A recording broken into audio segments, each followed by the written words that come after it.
জামায়াত ইসলামের প্রতি আমাদের আবেদন থাকবে যে আপার হাউসের যে পিয়ার সেটা লোয়ার হাউসের পিয়ারটা নিয়ে এসে আপনি পুরা জিনিসটাকে হেলো বানিয়ে দিলেন।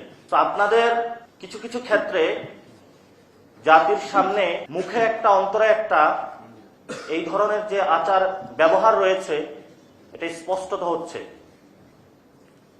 গণভোট প্রশ্ন জামাত পরবর্তীতে হয়তো বা বিএনপির সাথে ঐক্যবদ্ধ হয়ে যাবে যে ঠিক আছে তাহলে ইলেকশনের দিনে গণভোট করি। তো এখন বিএনপি গতকাল অনলাইনে জারি করেছে না শব্দ। বিএনপির না শব্দ বলার কোনো ওয়ে নাই, তারা অলরেডি বলে দিয়েছে। তারা বিবাহিত রাজিও হয়েছে, কাবিননামায় সাইনও করেছে।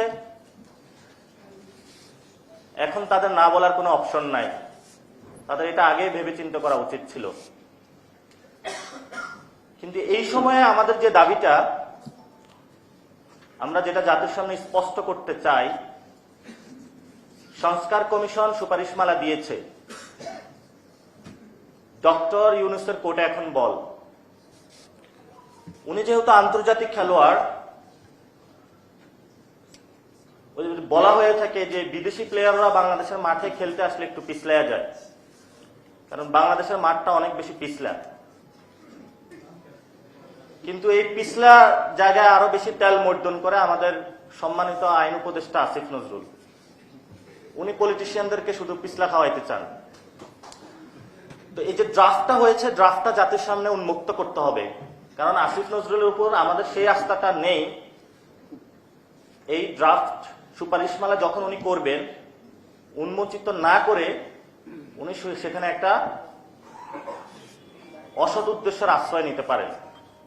সেই জন্য আমরা বলছি আগে এটা আপনাকে পাবলিশ করতে হবে। পাবলিশ করলে যদি দেখি সুপারিশমালা অনুযায়ী ঠিক আছে, আমরা সাইন করে দিব। এবং যেহেতু এই কনসেনসাস কমিশনের যে রিপোর্টটা এসেছে, যেহেতু আমরা একটা রিফর্ম অ্যাসেম্বলির দিকে যাচ্ছি, যেহেতু এটার ভিত্তিমূল গণ অভ্যুত্থান, ডক্টর ইউনূসকে অবশ্যই জনসম্মুখে উপস্থিত হতে হবে। আর সেই জনসম্মুখে উপস্থিত হওয়ার স্থান হলো শহীদ মিনার। শহীদ মিনারে উনি যাবেন, উনি তো একটু আস্তে আস্তে এমনি হাঁটেন, সুন্দরভাবে যাবেন, পুরো বাংলাদেশকে ডাকবেন, আমরাও যাব, সবাই এখানে উপস্থিত হবেন। আপনি সেখানে বসবেন, আদেশ জারি করবেন, আদেশে সাইন করবেন। তবে আমাদের আহ্বান থাকবো রাজনৈতিক দলগুলোকে একটু নিচে রাখবেন, শহীদ এবং আহত ফ্যামিলিদেরকে একটু উপরে রাখবেন এবার।